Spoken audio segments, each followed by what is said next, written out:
In this episode, I get to ride in the drizzle, I can show you some raindrops. see friends that go about, fix Wolfie's speedy tyres, Nice road to ride on. enjoy some spectacular scenery, Sweating once again. ride some beautiful roads, watch Wolfie climb a hill, finish the day camping at an amazing sandy place. Worse places.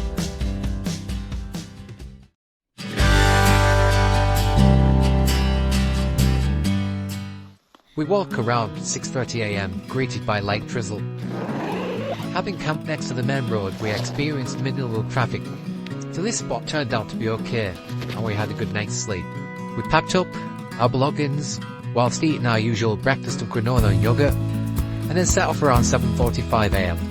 Well, I did, whilst I waited for Wolfie, hence I had time to film myself. We started the day quite content. We've already completed the first 10 miles of this route towards Loch Imler. Well, you catch us on a lovely Scottish Sunday morning. Drizzly, not too cold. This is getting going. Got views out there. And it's rolling. Probably 70 something miles a day. Maybe pushing 80, just depends how we go. Another 7,000 feet there. And we're going to see what we see. I have noted there's quite a few points today that we could stop at, but it depends what the weather's like, depends how we're feeling to whether we do that or not.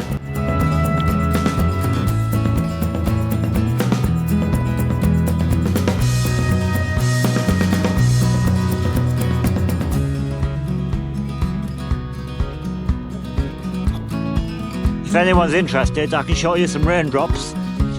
But other than that, it's probably not worth it right now. The only dry spot round here.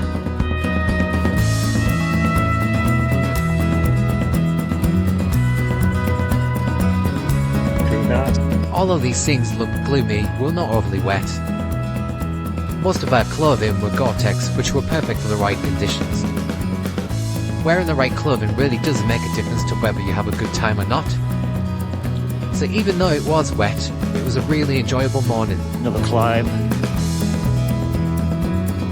More than 300. The roads were quiet, and there's still some decent visibility along the coastline with plenty to look at. Hello boys.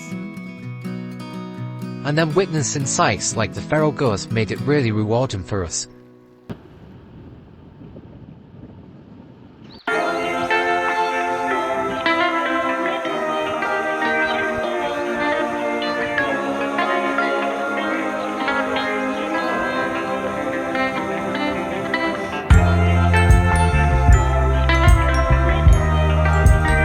So I think there's 14 climbs in today. We're just ticking along on them. Trying to set around 229 watts for each of them. It's a comfortable level, but enough to keep me moving.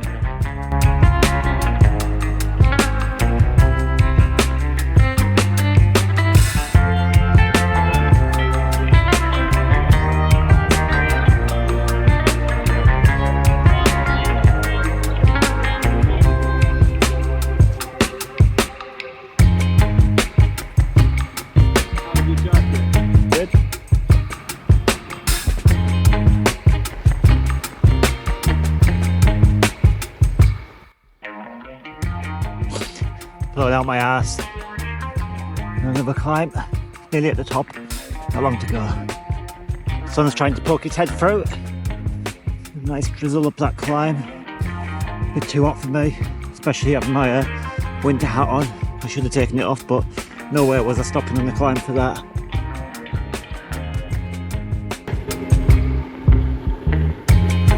By this time we were making some good progress, and edging towards the big climb of the day of Fairmont. The rain and drizzle had predominantly gone. I couldn't resist pulling over and have a look at another waterfall. Oh, and the opportunity to find a way to slow Wolfie up. I need to stop Keith out on these skinny little tyres down here. Do these things here. This will sort the ride out now.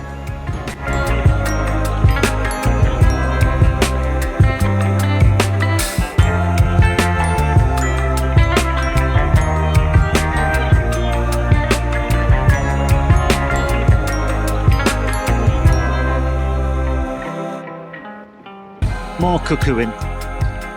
More and more cuckooing.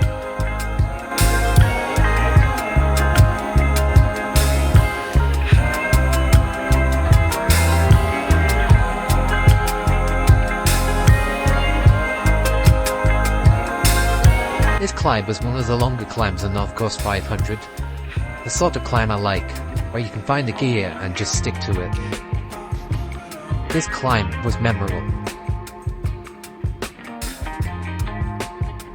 It just gave a sense of being connected with nature, away from the daily drains of everyday life. There's a combination of running streams, big green trees, and a quiet road that opened up. It just boasted that sense of freedom.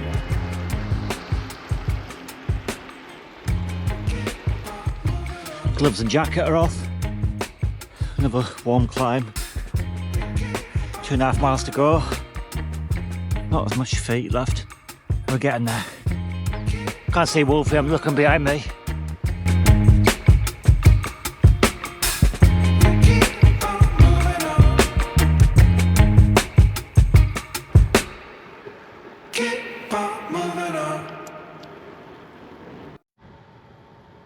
Start of the Fairmore descent, and yeah, the quicker you go, the wetter you get.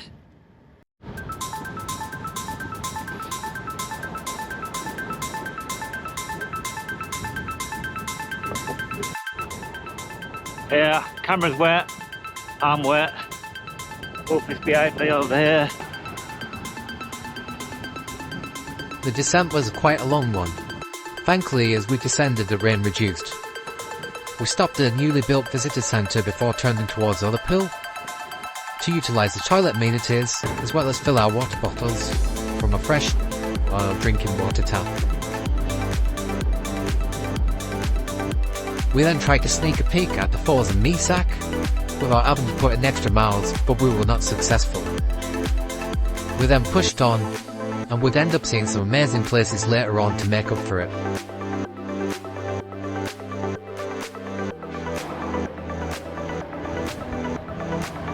Yeah, well done.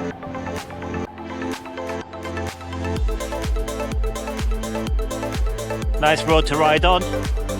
Just going towards Ullapool. Sun's starting to shine.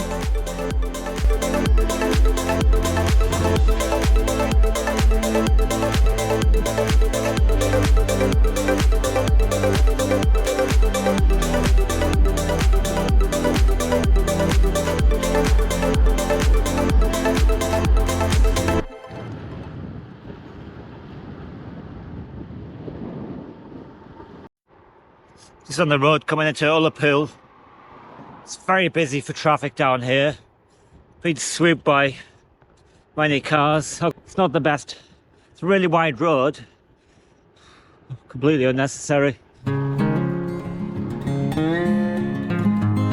We stopped many times making our way to Ullapool, watching the boats in the water. Wolfie chatted to some young lads about shops, looking to find the cheapest place to buy food as usual. This resulted in us going round the block a few times, looking for this mystical place. It might have been his lack of navigation skills, or getting duped once again, but wherever it was, it could not be found. We eventually stopped to eat in the West Coast Deli for a bite to eat and drink, before moving on once again. The weather was changing for the better.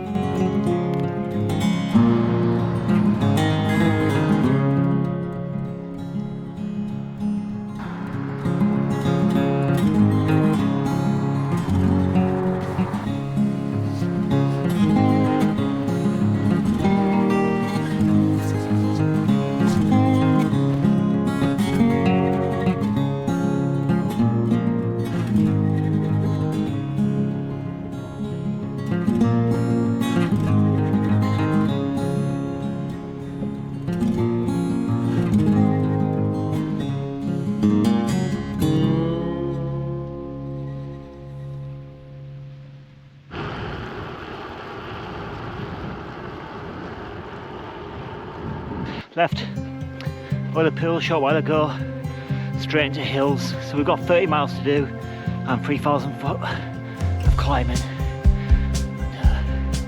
The sun's out again. bit warm for the gamma, but it gets chilly on the descents. Damned if you do, damned if you don't. Sweating once again. Another hill done.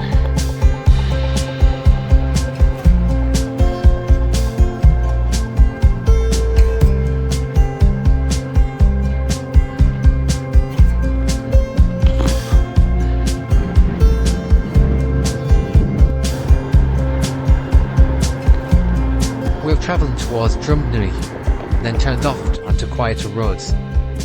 By this point the temperature was changeable and we had a brisk side breeze. It was the sort of temperature where you didn't know whether to be hot or to be cold.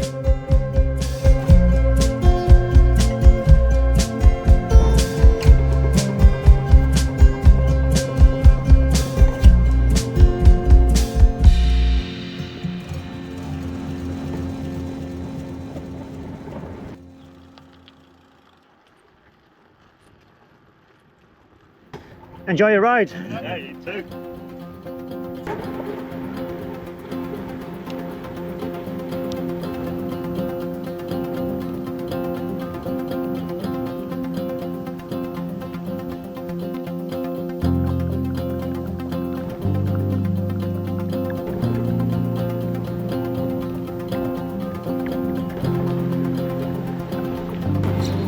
These undulating roads turned out to exhibit a myriad of lochs and other waterways, all of which were interesting in their own particular way. And you guessed it, a few steepish hills thrown in for good measure.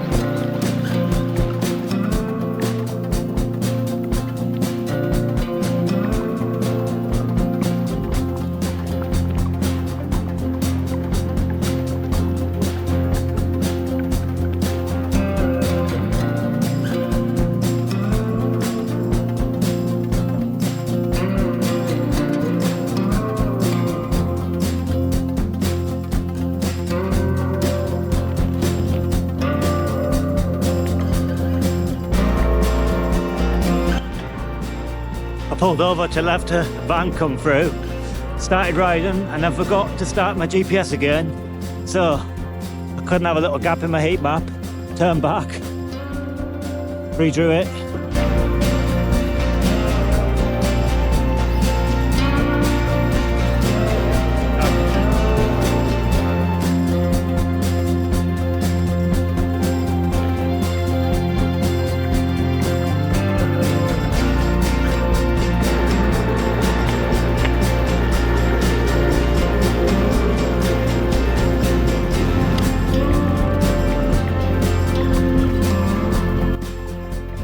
Hey what, this is not 3% or 7%, whatever you say. Much more.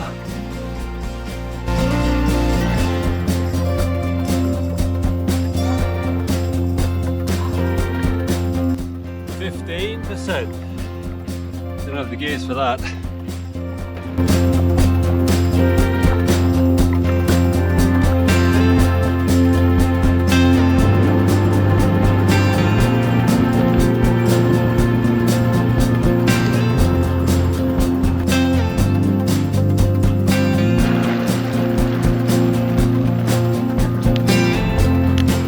Knowing with every pedal stroke we were closer to Loch Inver for some well-earned food. So last time of the day, complete. Yes. We'd spent the best part of 1.5 hours on those narrow country lanes taking in every sight. Every turn brought us something new to see and cherish. And out of nowhere, there it was. It was just like we travelled through the wardrobe into Narnia and appeared there. The temperature went up several notches instantly. It was like dropping in on the hottest British summer's evening. Our first point was to take on more supplies from the local spa in preparation for the following day. It was then time to take on food and fluids and enjoy a well-earned break at Delilah's. The staff and food there was superb, and even had an outside charging point that really helped us out. It sure was a spectacular evening and place. Just like the 2 previous evenings, we had to find a place to sleep, so it's back on our bikes. This This must be an extra climb.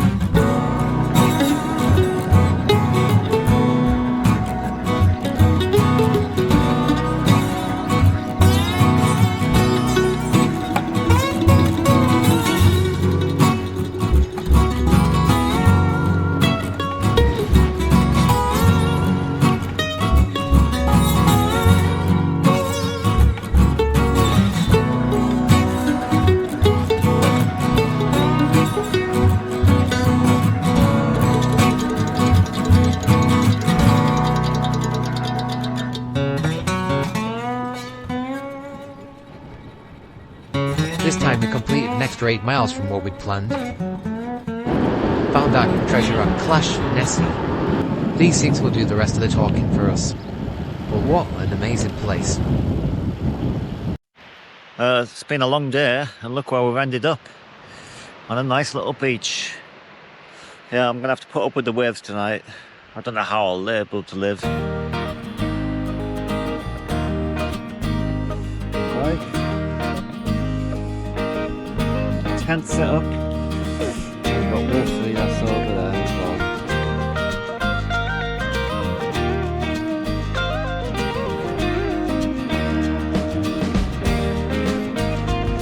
I've definitely seen worse places than this.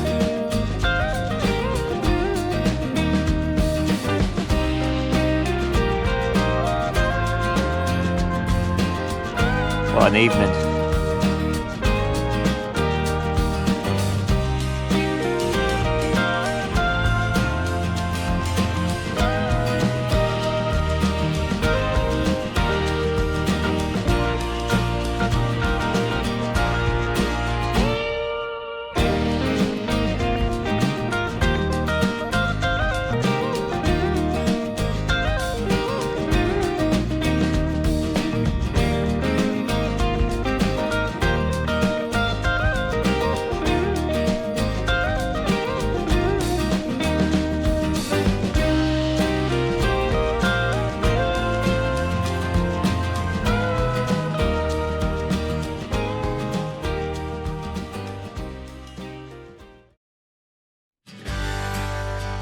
In this episode, I fight off the midges, They're all over here.